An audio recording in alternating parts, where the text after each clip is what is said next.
So, Mamoon, I'm just gonna kind of ask a first general question so kind of the audience knows what you kind of stuff are into. So first and foremost, what kind of stuff do you look for in an entrepreneur? Like, what are you curious about? Are you look at the people? You look at the team? Like, what gets you excited?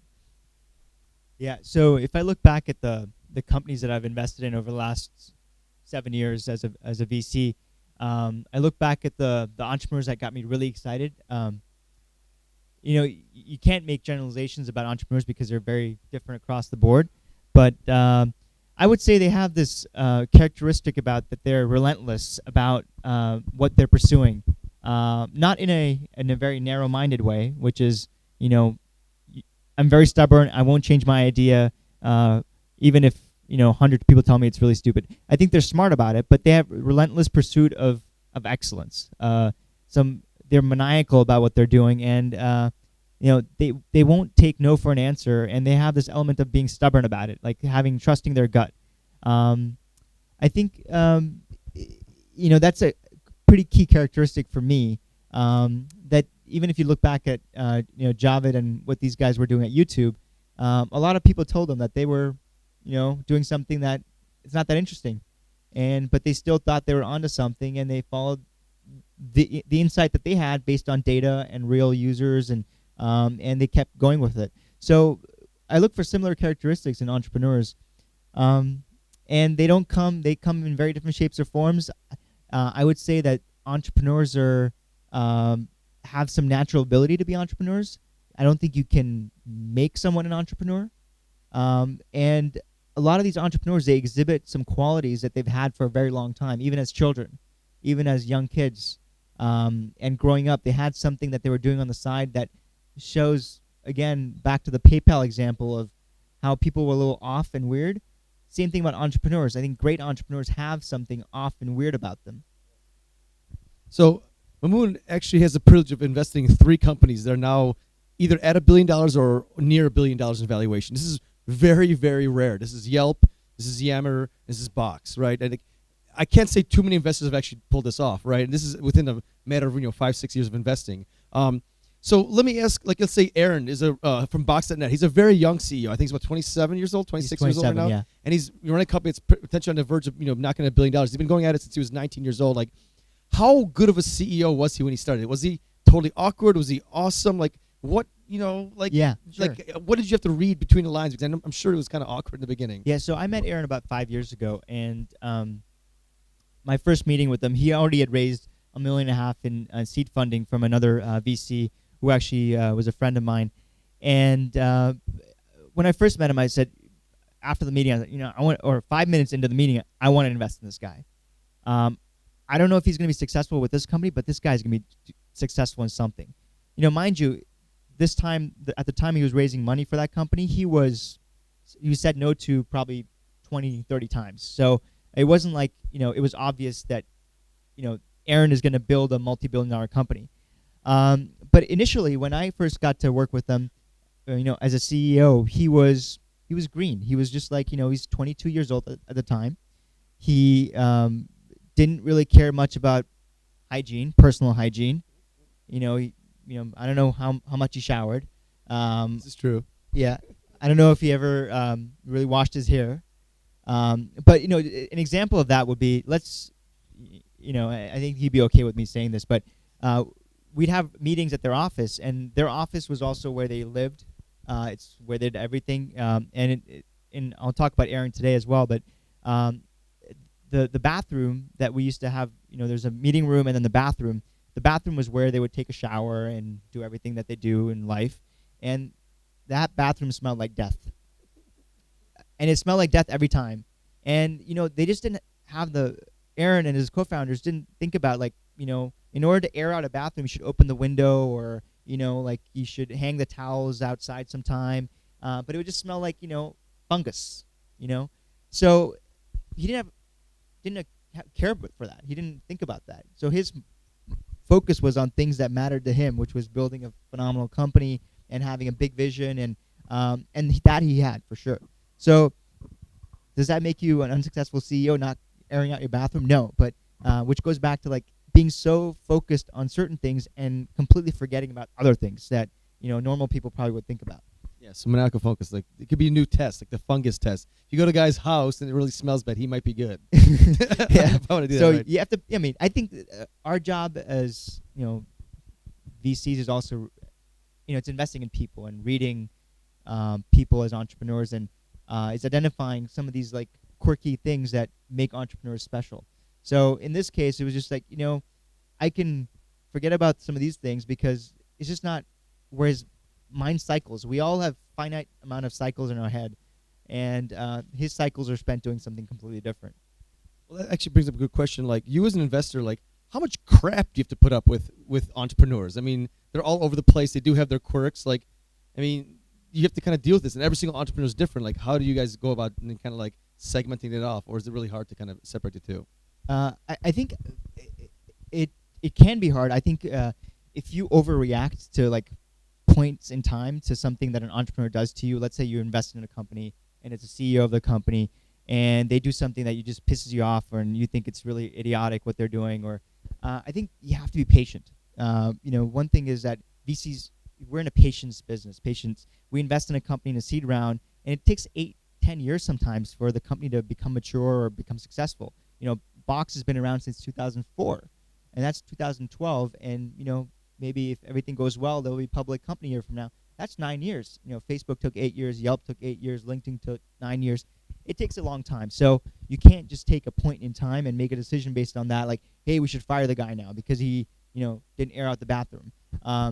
So it's our job to, guide and sort of direct efforts in the right way and funnel their energies appropriately. But I'll say that in the past, in my venture career, I've invested in over 10 companies where I've taken board seats. It's every single time it's been a founder and a CEO, and even to this day, it's every founder is still the CEO of the company. So I do believe in that founders make the best CEOs of companies, including Aaron. When he was 22, I thought he was going to be a great CEO and run this company for a long, long time, and I tend to believe that way, that founders make the best CEOs. If you look at some of the best companies of our time, it's founders and CEOs. It's Facebook. It's Apple. It's the Google guys were CEOs for a while, and they before Eric came in. There's examples on the counter as well where founders got pushed out. But more recently, I would say Yelp and Jeremy, founder CEO. There are lots of great examples of great companies where it's founder CEOs. It's Groupon, Zynga. The list goes on. So, I mean, the venture business, as you're saying, is an 8 to 10 year business. So, what right now is exciting to you that you see 10 years from now is going to be a big company? Like, what is pumping you up, and what are you looking for specifically right now? Yeah. So, as VCs, we tend to have to reinvent ourselves every few years, every 2, 3, 4, 5 years, and I think I'm an example of having to reinvent myself. I was an electrical engineer out of college, and I moved to Silicon Valley in 1997. I was working for a semiconductor company, so a chip company doing chip design. And in 2005, when I joined the VC world, my job was actually investing in chip companies. Well, I recognized very quickly that chips is not where the world is going. Chips are used everywhere, but that's not where as an investor, you're going to do well. So I started looking a lot more into software companies, consumer web, as well as enterprise software companies. So that was at the time, SaaS became a very interesting thing for me, and I invested mostly in SaaS companies, software as a service companies. We've gone through a number of hype cycles in the last few years. Every year there's something hot. In 2009 it was social gaming. 2010 it was daily deals. 2011 maybe it was flash sale sites. 2012 is social, local, mobile. I don't know. You pick it. Every year there's something really hot, and what's our job is to identify what's like going to be really interesting 5 years from now, not too far out, not maybe 10 years, but 5 years.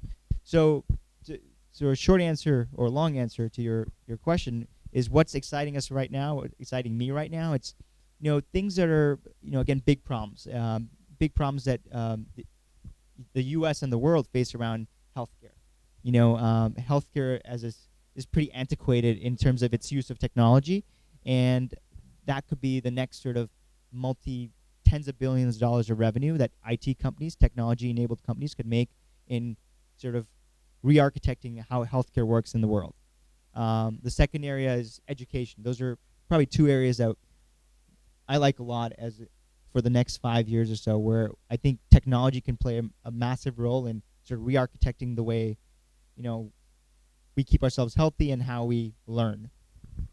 Nice. So another thing you're really interested in is enterprise stuff. So that's not very common. A lot of VCs in the Valley aren't super excited about enterprise stuff. Why did you decide to become excited about that stuff? And I mean, you've had two of the bigger kind of enterprise hits with Box and Yammer. So with the enterprise stuff, I guess I would say I like companies that have clear ways of making money. And while both Box and Yammer have a sort of a consumer feel to them, but they're also companies that have a pretty clear monetization path that is not advertising related. I have an aversion to advertising related business models in general. So that sort of drew me to consumer-like stuff that could have a monetization path that wasn't advertising. And that led me to sort of companies like Box and Yammer that weren't like your traditional software sale, like you're going to the CIO of Coca-Cola and trying to sell $5 million software, but you can offer this software today to anyone in this room and let them use it themselves, decide for themselves whether they like it or not. And then over time, that behavior allows, let's say, like, to use an example of Yammer, one employee signs up for a company. So how many of you know what Yammer is? So it's like the Facebook for inside your company. So whatever, like I'm at s23p.com. That's our URL, and anyone from our company can sign up for a Yammer account and start participating in the closed network. Yeah, in the closed network for s23p.com, and so you can self-adopt the product of Yammer. And so I like those kind of businesses.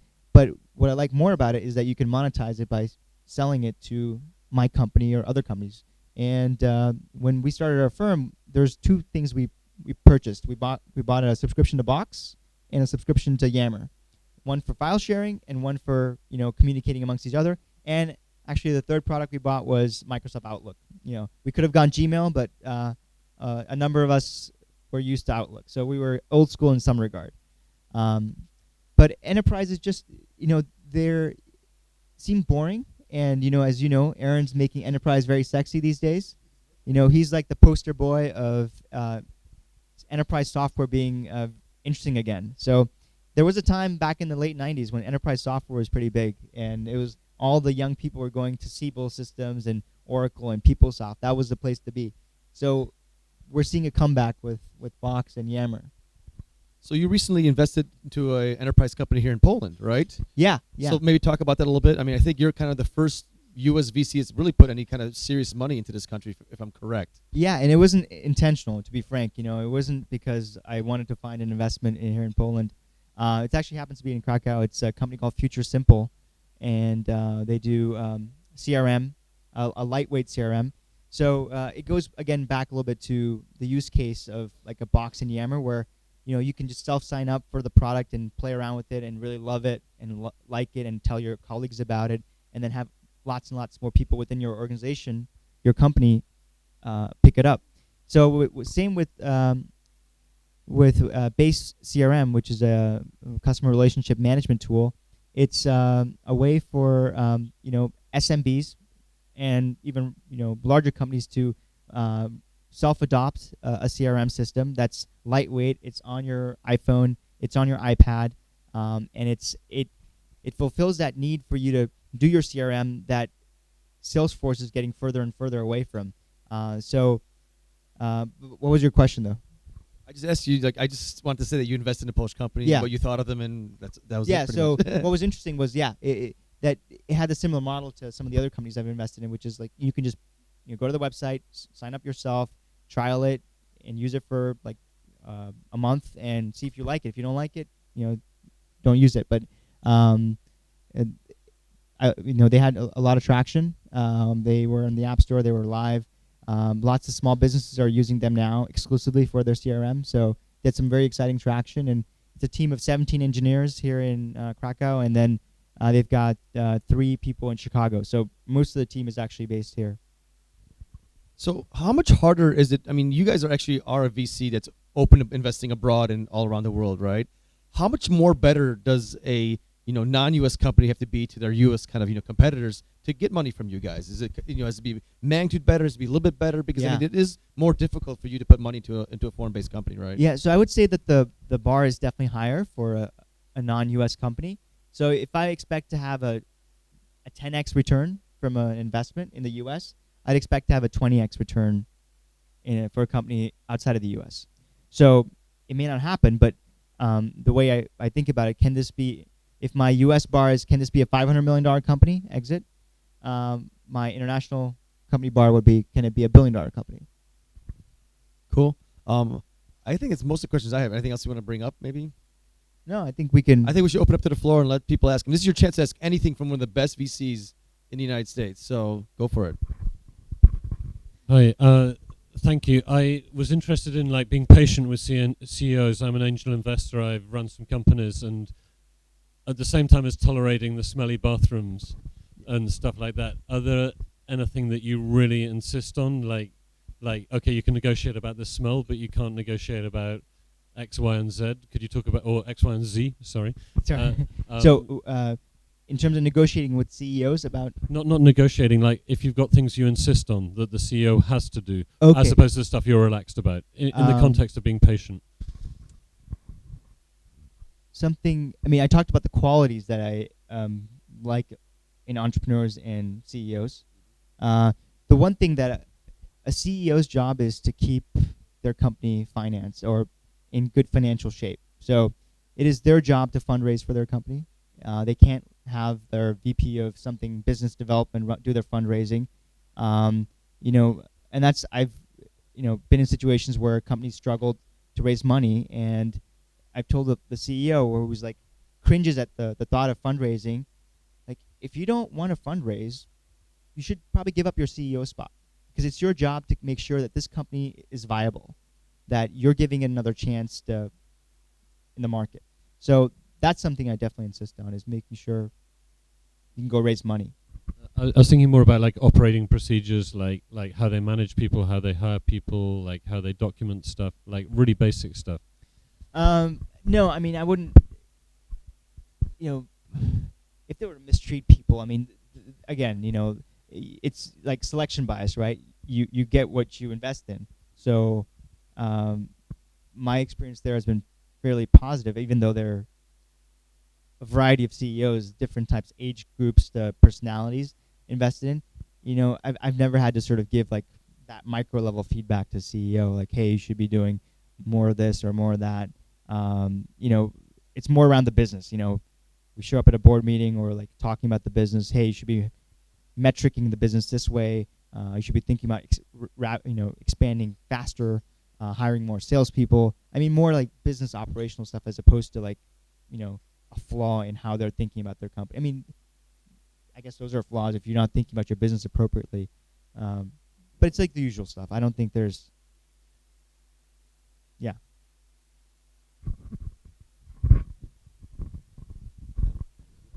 Hi. I remember I was blogging about Apple for 6 years here in Poland, and I interviewed my friend, somewhere here, about going to WWDC, the developer conference, and I asked him questions about going there, staying there, accommodation, stuff like that. And next year, 6 people from Poland went to WWDC. So, would you say something to Central European CEOs or founders that would encourage them to either go to Silicon Valley or approach you via internet? That would change, their approach, because they may be afraid of that, and they maybe something may be blocking them from doing that. So I'm sure Paul could talk about this as well, but maybe I'll take a stab at it. People in Silicon Valley are very open. Open, and they will respond to your email and give you time, and because we all came from somewhere. We all came from pretty humble, like, hey, we want to achieve something. And so we all asked people when we were starting out, like, hey, can you give me 30 minutes because I have a question, or I want to talk to you about venture capital career or entrepreneurship. So because of that, I think generally people are very open and want to share their experiences. If they see someone is coming very earnestly, like, hey, they're coming from somewhere where, you know, it's just not a waste of time. And even people, sometimes they'll be okay even having their time wasted. So I think the what you're saying about reaching out to people, it makes a lot of sense, and you should encourage people to reach out. Just like be confident and go do it. Go reach out and ask people, like, email lots of people with why you're and give them background. The best way to do it is through someone you know who knows someone. So an introduction, a cold email typically is very challenging. You know, if you sent me an email like hey, I'm this guy in Poland, can I meet you? That would be a little difficult. I'd say, hey, what's your question? Like, give me. But introductions are helpful. Otherwise, use the web to do your research, and come to Silicon Valley and go to meetups and meet people. Sure. A couple things you could do to really get people's attention is, you obviously want to stick out, but it doesn't mean necessarily sticking out and like my company's doing really well. It could be like, oh, by the way, I'm a world champion in judo, and I am working on a new startup. You got to make me remember who you are. If I don't remember who you are, then I'm not going to bother with the meeting type of thing, right? People tend to be very helpful and friendly, but some of us get so busy that if you're not coming through like a personal connection, then you have to find out some unique way to stick out. And besides that, I would just say show up, because you never know who you bump into, and then these people start opening doors for you on your behalf. Yeah, within 30 minutes of Apple's announcement of WWDC, they sold out within 30 minutes. Now, I don't know whether that's true for foreign developers or not. But for American developers, you only had a 30-minute window to come up with the $2,800 you need to buy your ticket to WWDC. Yeah.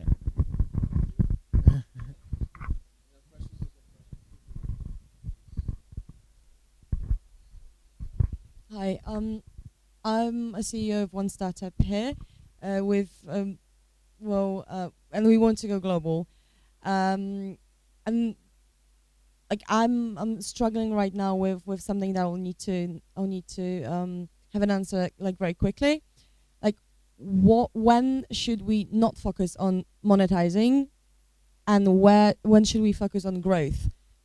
When we see we can have a chance to dominate the market, however, should we listen to people who would say that if you can charge, just start charging your clients, because if you don't charge, it means they don't appreciate your product or something like that. So like we can go both ways, but I'm just afraid I can't do it twice. If you know what I mean. Yeah. So did I hear you correctly? You're the CEO of Sugentum. One startup or two startups? One startup. Okay, no, I thought there's two startups that you're CEO of. Okay. What's that? Yeah. Yeah, that's just, I would just say focus on one, right, first. Yeah. Don't be, yeah. We can only focus on one thing and do that well at a given time. And we were just talking about how people who try to be the CEO of a startup and then also be the, on every panel and on every conference, you just can't be that. It has to be like you have to be focused on running your company. And so, anyways, it depends on what the product is. Clearly, like if you're selling something that is of high value to your customers, and they potentially can't live without it. Obviously, you start out like, here's a trial. Like, let me. If it's like enterprise software and you're helping them get some analytics or something that they wouldn't get otherwise, or they'd have to hire a resource, or so I don't know what. So we create mobile shops for online retailers in 5 minutes. Okay, and your price point per retailer is like 0 pretty much. Yeah, but if you were to charge, what would you charge?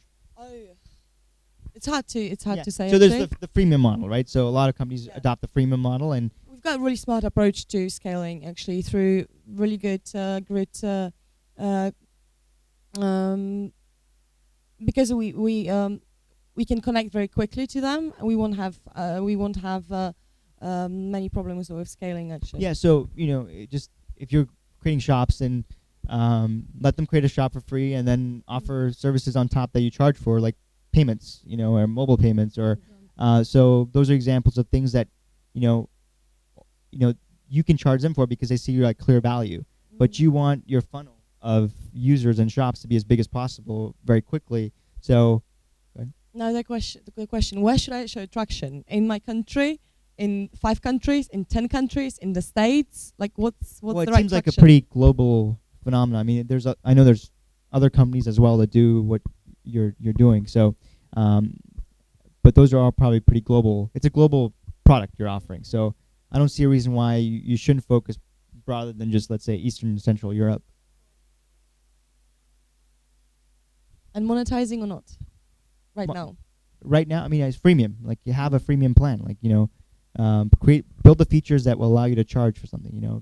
The biggest competitor to most free products is, like the Box paid product, the biggest competitor is a free product. Yammer's paid product, the biggest competitor is a free product. So you have to make the free product so good, make it really good, and then some people will end up enough people will end up paying for your paid product. Cool. So we're gonna actually bring up my brother Dan, and we're gonna just open this up to complete Q&A for all of us, because myself and my brother Dan, we actually run an early stage kind of accelerator fund. Mamoon's a little bit later stage, so I think you guys could just ask us anything, but early, late, starting company. You're welcome to hang out here, Mamoon, too. You have to okay, you're moving, okay. But Java had one question for Mamoon before we start. Okay, this is a question sort of from the VC perspective. You've invested in a lot of these companies like Yammer, et cetera, that must have a lot of competition, for other VCs to invest in them as well, right? Yeah. Because these are top names. So I mean, you have a obviously very well-known reputation in the Valley, but like, how do you compete for those entrepreneurs with the other firms? Yeah. So let's say in the case of Yammer, for example, that was a very competitive investment when I did it 2 years ago. I had a relationship, but relationships only go so far. You have to make. It was a very competitive and very sought-after deal, and we got the business very quickly. Because of my investment in Box, I knew how these businesses could scale, how you build out a sales force, how you can make this into a multi-billion-dollar company, just because they had all the right characteristics. So if you get the entrepreneur's business, you will get points for that. If you make the diligence process easy because you get so much of it by yourself, you get points for that. And then the relationship and all that, trust, people that who can vouch for you, other CEOs who can tell them that, hey, it's really easy working with them. They've only been helpful. They do this, and that for you. So, I always have my CEOs vouch for me. I think it's what a lot of VCs may not realize. I've come to realize is that CEOs to CEO conversations are very honest. They don't lie to each other. They don't sugarcoat things. And I've been told this by many CEOs is, I was supposed to do a reference for my VC, and I told the other CEO not very good things. Because why would I tell another CEO, entrepreneur, and the word gets out? So, entrepreneurs are pretty honest with each other. And the type of stuff they talk about, most VCs probably don't want to hear about, especially what's said about them. So, the biggest thing we all have as VCs have going for us in the Valley is our reputations and our word and sort of our long-term behavior. So that's really like the essence of our business, and that's what sort of helps us over time, win an attractive, competitive deal.